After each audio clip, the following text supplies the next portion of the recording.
জয় জগন্নাথ বলে আজকের ব্লগটা শুরু করছি।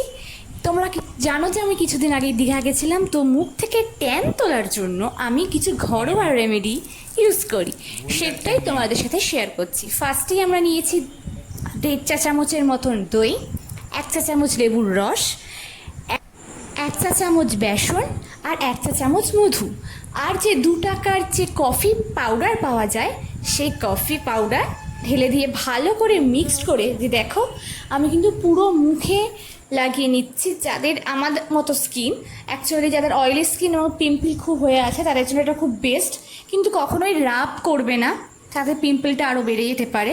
তো জাস্ট লাগিয়ে নেবে, মোটা করে প্রলেপ করে লাগিয়ে নেবে। লাগিয়ে নেওয়ার পর 15 থেকে 20 মিনিট রেখে দেওয়ার পর তোমরাই নিজেরাই দেখতে পাবে রেজাল্ট কীরকম হয়। তো চলো। আর এই দেখো মুখ টুক ধুয়ে আসার পর তোমরা নিজেরাই দেখতে পাচ্ছ আমার ইনস্ট্যান্ট কতটা ট্যান উঠে গেছে। তোমরাও কিন্তু এটা ট্রাই করতে পারো। এরপর আমি ইউজ করব টোনার, যেটা মুখকে ভালোভাবে অ্যাবসর্ব করে নেবে এবং তোমার মুখটাকে টান রাখবে না। এবং তারপরে আমি একটা পিম্পল স্পট কারেক্টার ক্রিম মাখবো, যেটা টোনারের পর অ্যাপ্লাইটা করতেই হয়।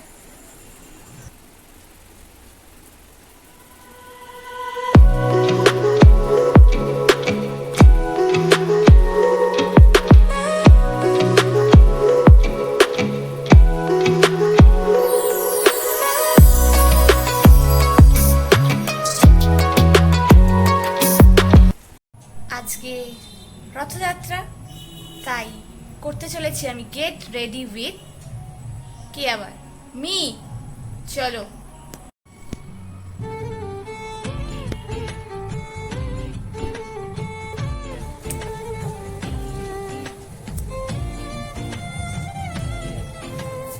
এবার হেয়ারের ট্রান্সফরমেশন করার পালা।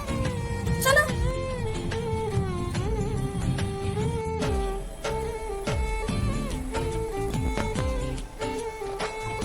চুল তো বাঁধা হয়ে গেল, দেখতেই পাচ্ছি। মুখটাকে এবার কি করবো, চলো সেটাও করা যায়। লিপ বামটা তো দিয়ে দিলাম, পুরো তো রেডি। তোমরা হয়তো বলতে পারো মুখে মুখে তো আমি ট্যান পরিষ্কার করেই নিয়েছি, সুতরাং মুখে আর কিচ্ছু মাখবো না, মুখটা এরকমই থাক। তো চলো রেডি। আর পথে যেতে যেতেই হঠাৎ করে জগন্নাথের সাথে দেখা হয়ে গেল, মনটা এক অজান্তেই ভালো লেগে গেল। আর আজকে যেহেতু মেজো মাসিমণি এসেছিল, তো মেজো মাসিমণিকে নিয়ে আমরা বেডিং সেন্টারে গেছিলাম পর্দা আর বিছানার চাদর কিনতে, আর কিছু কাপ প্লেটের সেট দেখতে, কিছু ট্রে দেখতে। তো মাসিমণি যেগুলো পছন্দ হয়েছে সেগুলো আমি যথাসাধ্যভাবে আমরা কিনে নিই এবং তারপরে আমরা ঢুকে যাই the one and only Cosmo বাজার। এর ভিডিও আমি আগেও অনেকবার করেছি, তাও তোমাদের সাথে একবার শেয়ার করে দিচ্ছি যে এখানে কি কি মনসুন অফার চলছে। তো চট করে একবার সেটা দেখে নাও।